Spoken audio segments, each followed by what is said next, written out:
آج ہم بات کریں گے 9ویں نمبر پر کہ تصوف سلوک کے حوالے سے میں نے 10 نمبر مرتب کیے ہیں، اس میں آج یہ 9واں نمبر ہے، اور وہ حب رسول صلی اللہ علیہ وسلم، یعنی سرکار دو عالم صلی اللہ علیہ وسلم کے ساتھ محبت کرنا۔ ظاہر ہے کہ حب رسول جو ہے یہ تصوف سلوک کی بنیاد اور اساس ہے۔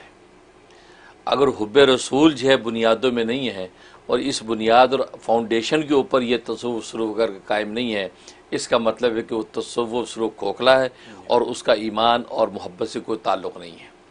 کیوں؟ اس لیے کہ کائنات کے سب سے بڑے پیر اعظم جو ہیں وہ سرکار دو عالم صلی اللہ علیہ وسلم ہیں، کیونکہ وہ یزکیہم کا جو وظیفہ لے کر آئے، وہ یزکیہم کی ذمہ داری جو آپ لے کے آئے ہیں کہ دلوں کو پاک کرتے ہیں، نفسوں کو پاک کرتے ہیں، تو ظاہر ہے کہ وہ کسی ایک پیر اور ایک شیخ وقت کی اہم جو ہے وہ ذمہ داری، اور وہ سرکار دو عالم صلی اللہ علیہ وسلم نے پوری فرمائی، اور پھر یہ سلسلہ اگر امت کے اندر چلتا رہا تو آج تک جتنے بھی روحانی سلاسل پیدا ہوئے اور جتنے بھی مشائخ جو دنیا کے اندر ابھرے ہیں وہ سب کے سب جو ہے وہ حب رسول کی جو ہے وہ لڑی کے ساتھ جڑے ہوئے ہیں۔ بے شک جو حب رسول جو ہے یہ تصوف سلوک کی فاؤنڈیشن اور بنیاد ہے، اور اس بنیاد کی وجہ سے جو ہے ہر شیخ وقت اور ہر سالک جو ہے وہ رسول اللہ صلی اللہ علیہ وسلم کی محبت میں دیوانہ اور مستانہ ہوتا ہے۔ اس لیے کہ خود نبی کریم صلی اللہ علیہ وسلم جو سب سے بڑے پیر کامل ہیں وہ فرماتے ہیں کہ بخاری کی حدیث ہے کہ لا یؤمن احدکم حتی اکون احب الیہ من والدہ وولدہ والناس اجمعین، کہ تم میں سے کوئی بھی شخص اس وقت تک کامل مومن نہیں ہو سکتا جب تک کہ میں اس کی نظر میں سب سے زیادہ محبوب نہ ہو جاؤں، یہاں تک کہ اس کی اولاد سے، اس کے والدین سے، اور یہاں تک کہ پوری کائنات سے بھی زیادہ میں اس کی نظر میں محبوب ہو جاؤں۔ اللہ اکبر۔ جب اس مقام محبت پر وہ پہنچتا ہے، اب یہ اب ایمان کامل اس کے پاس آ گیا، اور ایک سالک کے لیے ایمان کامل تو سب سے پہلی سیڑھی ہے کہ کامل ایمان کے بعد تو اب کامل محبت کا راستے طے کرے گا۔ اگر ایمان ہی کامل نہیں ہے اور اسی کے اندر نقص موجود ہے تو آگے محبت کے راستے طے کرنا اور آگے ساری منازل سلوک کی سیڑھیاں عبور کرنا وہ کوئی آسان نہیں ہے۔ تو لہذا کامل ایمان جو ہے وہ حب رسول کے بغیر ممکن نہیں، اور یہ انسان کی فطرت ہے کہ انسان کسی کو جب اپنا محبوب بناتا ہے تو اس میں عام طور پہ 3 چیزیں دیکھتا ہے۔ ایک تو اس کا جمال دیکھتا ہے، اگر اس کا حسن و جمال ایسا ہے کہ یہ اس کے دل کو اگر چھو گیا تو اس کے حسن و جمال کی وجہ سے اس کی عشق اور محبت کرنے لگتا ہے۔ اور دوسرا جو ہے وہ اس کے جو ہے وہ کمال کو دیکھتا ہے کہ اس میں کمال کیسے ہیں، اگر ایسے کمالات ہیں کہ جن کمالات کے سامنے اس کا سر جھک گیا کہ یار کمال ہے بھی، ایسے کمال تو کبھی دیکھے نہیں، تو یہ اس سے امپریس ہو کر وہ اس سے محبت کرنے لگتا ہے۔ اور تیسرا جو ہے نوال یعنی احسان، تو احسان اور نوال جو ہے اس کا کوئی ایسا اس کے اوپر پڑا کہ جس کی وجہ سے یہ اس کا دل دادا ہو جاتا ہے۔ تو یہ 3 بنیادیں ہیں کہ جمال ہے، کمال ہے اور نوال ہے۔ ان 3 بنیادوں کی وجہ سے کسی کو یہ اپنا محبوب بناتا ہے، اور یہ تینوں کی تینوں چیزیں بدرجہ اتم اگر کسی شخصیت میں دنیا کے اندر موجود ہیں تو وہ سرکار دو عالم صلی اللہ علیہ وسلم کی ذات عالی ہے۔ آپ جیسے جمال انسانیت نے دیکھا نہیں، بلکہ خود جو ہے وہ حسان بن ثابت ایک شعر کہتے ہیں کہ وہ احسن من کا لم تر قط عینی واجمل من کا لم تلد النساء، کہ میری آنکھ نے آپ جیسا حسین دیکھا ہی نہیں ہے۔ سبحان اللہ۔ اور یہاں تو میری آنکھ نے نہیں دیکھا، اور ایک روایت میں عینون کے لفظ ہے کہ وہ آسن من کا لم تر قط عینون، کسی آنکھ نے بھی آپ جیسا حسین دیکھا نہیں، ولم تر قط عینی، اور وہ اجمل من کا لم تلد النساء، اور آپ جیسا خوبصورت کسی ماں نے کبھی جنا ہی نہیں۔ خلقت مبرم من کل عیب، آپ کو اللہ نے عیبوں سے ایسا پاک کر کے پیدا کیا ہے کہ کانک قد خلقت کما تشاء، جیسا کہ آپ نے خود پیدا ہونا چاہا۔ ظاہر کہ انسان خود کیسا چاہتا ہے، سب سے زیادہ باجمال اور سب سے زیادہ باکمال بننا چاہتا ہے، تو فرمایا جیسی آپ کی چاہت و منشا تھی اللہ تبارک و تعالی نے ویسی سانچے میں آپ کی تخلیق کر دی۔ سبحان اللہ۔ تو آپ کے جو ہے کمالات اور حسن و جمال کا عالم یہ تھا، تو لہذا اس ایسی اتنی حسین محبوب کو کوئی محبوب نہ بنائے۔ یہ جو وہ ضد اور عناد اور حسد ہی تو ہو سکتا ہے کہ جس سے وہ پیچھے ہٹ جائیں۔ لہذا یہ کہ ابو جہل کی آنکھ اس حسن و جمال کو پہچانتی تو ہے لیکن مانتی نہیں تھی۔ عتبہ شیبہ کی نگاہوں نے وہ حسن جمال کی رعنائیاں دیکھی، اس کو پہچان تو لیا لیکن اس کو مانا نہیں، اور ایمان پہچاننے کا نام نہیں تھا اور ایمان ماننے کا نام تھا، بے شک، اس لیے وہ مومن نہ ہو پائے۔ اسی طریقے سے آپ کا کمال، آپ کے کمال کی حالت یہ ہے کہ آپ امام الانبیاء ہیں۔ خود فرمایا کہ انا نبی الانبیاء، میں عام امتوں کا نبی نہیں، میں تو سارے نبیوں کا بھی نبی ہوں۔ کیونکہ سارے نبیوں نے میری اقتداء میں نماز پڑھی، چنانچہ کہ اسراء اور معراج کے سفر میں بیت المقدس میں آپ نے تمام انبیاء کو نماز پڑھائی، بالکل تو آپ امام الانبیاء بن گئے، جو انبیاء اپنی اپنی ذات میں اتنے کمالات لائے ہیں کہ جناب نگاہ نہیں اٹھتی اس کی طرف، اور آپ ان سب کے امام ہیں، اور سارے نبیوں کے کمال تو آپ میں ہے ہی ہیں، اس کے علاوہ ایکسٹرا کمال اللہ نے آپ کو اتنے دیے ہیں کہ وہ شاعر کہتا ہے نا محبت میں کہ حسن یوسف دم عیسیٰ ید بیضا داری، آنچے خوبا ہمہ دارن کہ تو تنہا داری. بے شک کہ یوسف کا حسن ہو یا عیسیٰ کا جو دم ہو یا موسیٰ کے کمالات ہوں، سارے انبیاء کے کمالات جمع کر کے ایک محمد کی ذات میں جمع کر دیے. سبحان اللہ. فرمایا کہ یہ آپ کے کمالات کے عالم.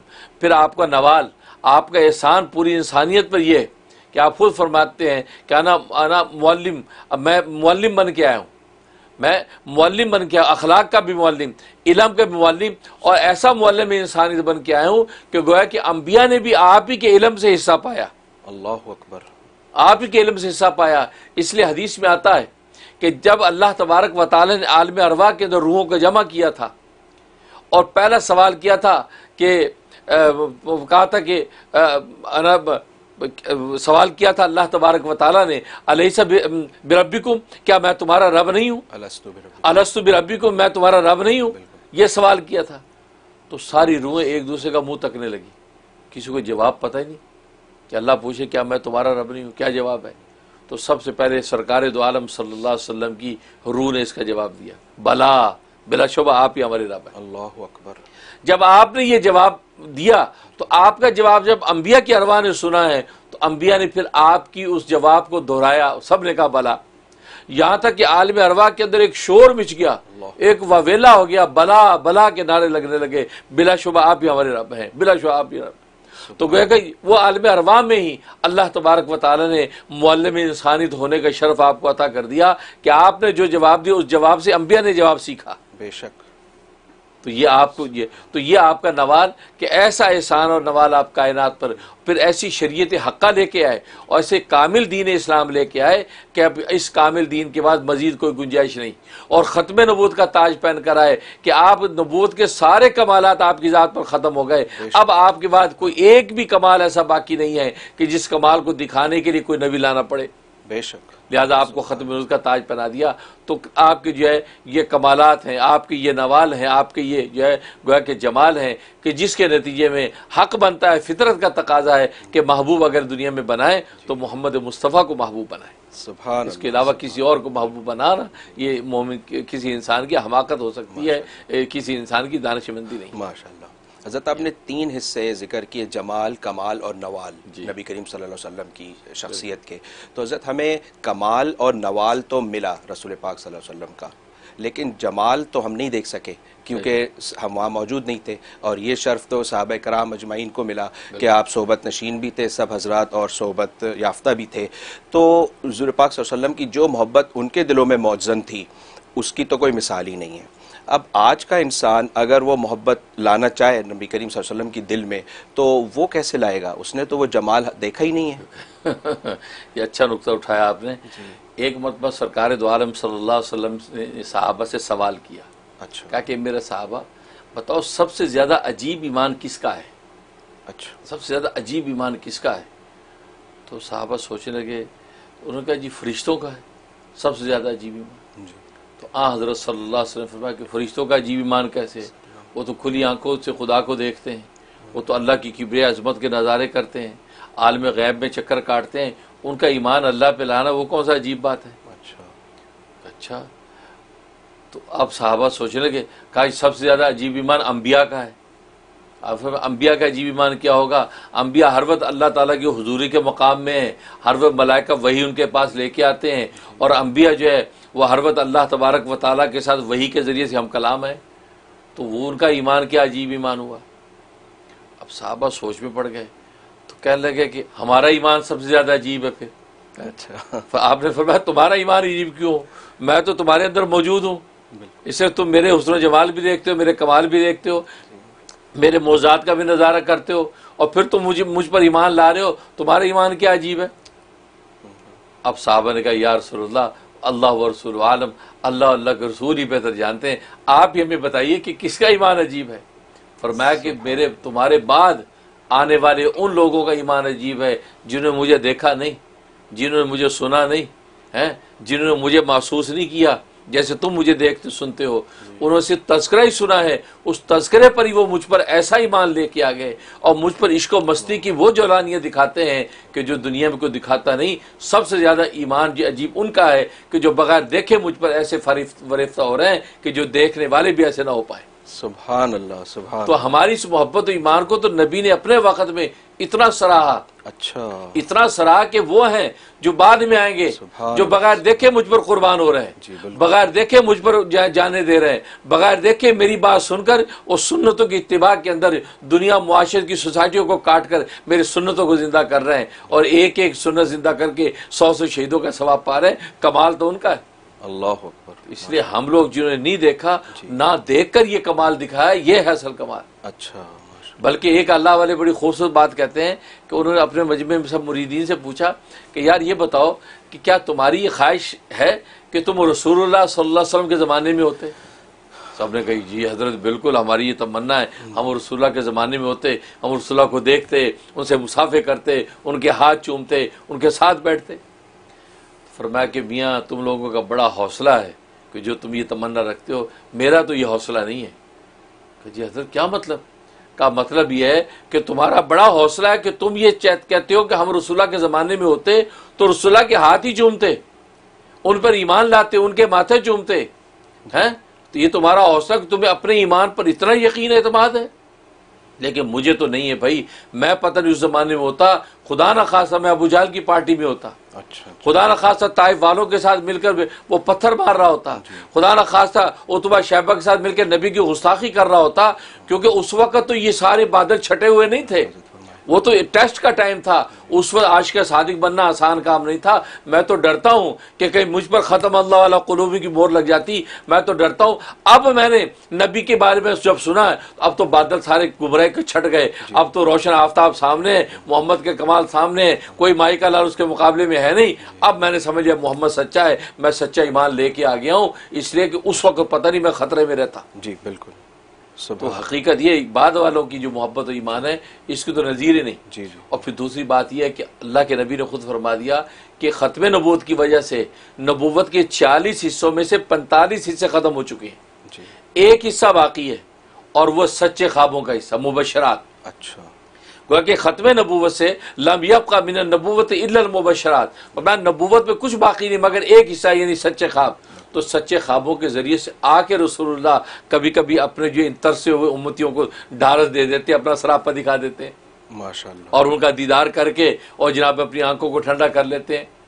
جسے پینا ہو آنکھوں سے وہ ہماری بزم میں آئے تو گویا کہ آنکھوں سے جو ہے یہ عاشق صادق رسول اللہ کے چہرے کے فوٹو کھینچتے ہیں۔ سبحان اللہ۔ اور پھر صحابہ کرام جو وہ عاشق صادق تھے، انہوں نے آپ کے نقشے ایسے کھینچے آپ کی سراپے کے، ایک ایک بال کی نوعیت ایسی بیان کی، ایک ایک ہونٹ اور آنکھوں کی ادائیں ایسی کھول کھول کے بیان کر دیے کہ آج جب ان نقشوں کو پڑھتا ہے آج کا امتی تو ان کو رسول اللہ سامنے کھڑے نظر آتے ہیں۔ ماشاءاللہ، اس طرح اللہ نے پہنچایا اور ہم اسی بنیاد پر ایمان لے آئے تو اللہ کے ہمارا ایمان بہت قابل قدر ہے۔ اچھا، ماشاءاللہ، حضرت یہ تو بڑی تسلی ہو گئی ہمارے دلوں کو، الحمدللہ۔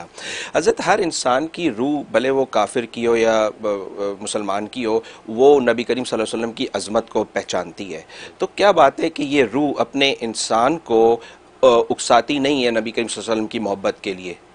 یعنی کہ ہم دیکھتے ہیں کہ کچھ غیر مسلم وہ غیر مسلم ہی ہیں، نبی کریم صلی اللہ علیہ وسلم پہ اسلام نہیں لائے یا نہیں لاتے، تو ان کی روحیں بھی پہچانتی تو ہیں اس حقیقت کو کہ عظمت نبی کی کو پہچانتی ہیں، تو وہ روحیں کیوں نہیں اکساتی انسان کو اچھائی کی طرف؟ یہ بہت اچھا سوال ہے۔ بات اصل میں یہ ہے کہ بالکل اکساتی ہیں اور اس اکسانے کے نتیجے میں نبی کی عظمت کو مانتے ہیں، جی، نبی کی عظمت کو مانتے ہیں، نبی سے محبت بھی کرتے ہیں اور نبی کی جو ادائیں ان اداؤں کو اڈاپٹ بھی کرتے ہیں، اس پہ عمل بھی کرتے ہیں۔ اچھا، لیکن جو ایمان لانا نا، ایمان اصل بنیاد تو ایمان تھی، جی، میں نے بتایا ایمان کے بعد محبت کی منزل شروع ہوتی ہے، لیکن وہ محبت عظمت کرتے ہیں۔ لہذا آپ امریکہ کا آتھر تھا نا جی، جسے وہ کتاب لکھی 100 بڑے آدمی، جی بالکل، اس میں پہلا جو آدمی کون تھا؟ محمد مصطفیٰ صلی اللہ علیہ وسلم۔ صلی اللہ علیہ وسلم۔ تو بلکہ اس نے مقدمے میں لکھا، یہاں کے عیسائیوں نے اعتراض کیا کہ یار آپ کے نبی تو حضرت عیسیٰ ہیں، جی، آپ جیزس کا پہلے نمبر پہ نام لکھتے، اللہ اکبر، تم نے محمد صلی اللہ علیہ وسلم کو پہلے نمبر پہ کیوں لکھا 100 بڑے آدمیوں میں سے؟ انہوں نے کہا یار یہ اصل میں میرے لکھنے کی پیشہ ورانہ دیانت کا تقاضا تھا کہ میں محمد صلی اللہ علیہ وسلم کا نام پہلے نمبر پہ لاؤں. کیوں؟ اس لیے کہ یہ واحد شخصیت تھی کائنات انسانی میں کہ جس کی گھر کی زندگی، باہر کی زندگی، درسگاہ کی زندگی، بازار کی زندگی، بڑے کی زندگی، چھوٹے کی زندگی کا کوئی حرکت و سکون ایسا نہیں تھا جو انسانیت سے اوجلو بالکل کھلی کتاب کی طرح ایک زندگی کے سامنے تھی. تو مجھے لگا کہ یہ وہ شخصیت ہے جو کائنات کے لیے نمونہ بن سکتی ہے، ماڈل بن سکتی ہے. ورنہ عیسیٰ علیہ السلام کی زندگی کے بہت سے پہلو مجھے آج تک اوجل ہیں، موسیٰ علیہ السلام کی زندگی کے بہت سے پہلو آج تک اوجل ہیں. آپ کی تو گھر اور باہر کی زندگی کے ایک ایک پہلو اتنا کھلا ہوا ہے کہ جس کی کوئی نظیر نہیں ہے. تو میں نے یہ سوچا یہ وہ شخصیت ہے کہ جو حقدار اس بات کی کہ پہلے نمبر پہ ان کا نام رکھا جائے. تو دیکھو اس آتھر نے آپ کی عظمت مانی، آپ کی شان مانی، اور آپ کو اس سے ایک قلبی تعلق بھی ہے. اور آج بھی کتنے گورے ہیں جن سے آپ پوچھیں وہ کہتے ہیں وی رسپیکٹ محمد صلی اللہ علیہ وسلم، ہم ان کی رسپیکٹ کرتے ہیں. لیکن بات وہ یہ قرآن نے کہا تھا یعرفونہ کما یعرفون ابناہم، یہ پہچانتے ہیں ایسے ہی یہ نبی پاک کی سچائی کو جیسے اپنے بیٹوں کو پہچانتے ہیں. 1000 میں بیٹا کھڑا ہو پہچان یہ میرا بیٹا ہے. تو بیٹوں کو جیسے پہچانتے ایسے ہی نبی کی سچائی پہچانتے ہیں. لیکن ایمان پہچاننے کا نام نہیں، ایمان ماننے کا نام ہے. مانتے نہیں تھے. اب مانتا کیوں نہیں ہے؟ ماننے کی 3 وجوہات ہیں. پہلی وجہ حجاب علم ہے. حجاب علم مطلب ہے کہ غلط علم انسان کو، سوء علم جو ہوتا ہے غلط علم انسان کو حاصل ہو. اس غلط علم کے نتیجے میں وہ ایک نتیجہ نکال کے بیٹھا ہے اور وہ اس حد تک سمجھتا ہے کہ نہیں یار ویسے رسپیکٹیبل ہیں لیکن یار نبی بنانے کے قابل نہیں ہیں، ایمان لانے والے نہیں ہیں. ایمان جیزس پہ رکھیں گے، ایمان موزز پہ رکھیں گے. تو گویا کہ وہ پہلا جو حجاب ہے وہ سوء علم ہے، غلط علم اس کے پاس ہے. دوسرا جو ہے وہ اس کو سوء معرفت بھی کہتے ہیں. حجاب سوء معرفت یہ. اور دوسرا جو ہے حجاب رسم، کہ علاقائی رسم و رواج جو ہے، انوائرمنٹ جو ہے، وہ اس کے اندر ایسی کریشنز ہیں کہ وہ انسان ہمت نہیں کرتا کہ میں کلمہ پڑھ لوں. کہ میں کلمہ پڑھوں گا تو باپ کیا کہے گا، ماں کیا کہے گی، بیوی کیا کہے گی، ماحول معاشرہ کیا کہے گا. تو لہٰذا اس خوف کے اندر جو ہے وہ آگے بڑھتا نہیں. تو لہٰذا یہ اس وجہ سے وہ کرتا ہے. اور تیسرا حجاب رسم، حجاب سوء معرفت اور حجاب طبع. انسان کی طبیعت ایسی ہے اس کو رسپیکٹیبل سمجھتا ہے، قابل عزت سمجھتا ہے، محبت بھی کرتا ہے، لیکن اس کو نبی مان لے اس کے اندر ایک خاص قسم کی طبیعت میں ایک خن کی ایک تکبر ہے، ایک ایسی غرور ہے کہ جس کی وجہ سے کسی کو نبی کے درجہ دینے کو تیار نہیں ہے. اچھا اس وجہ سے نہیں مانتا. تو یہ 3 حجاب اصل میں آڑے آ جاتے ہیں، حجاب سوء معرفت، حجاب رسم اور حجاب طبع، جس کی وجہ سے انسان جو پھر ایمان نہیں لاتا. لیکن اس کے علاوہ جتنی کارٹیسی کے پہلو ہیں وہ سارے کارٹیسی کے پہلو نبھاتا ہے. ماشاءاللہ اس لیے نہیں آتے. پہچان بھی رہا ہوتا ہے نبی کو اور اڈاپٹ بھی کر رہا ہوتا ہے ان کے جزوی طور پہ عادات، لیکن مانتا نہیں ہے.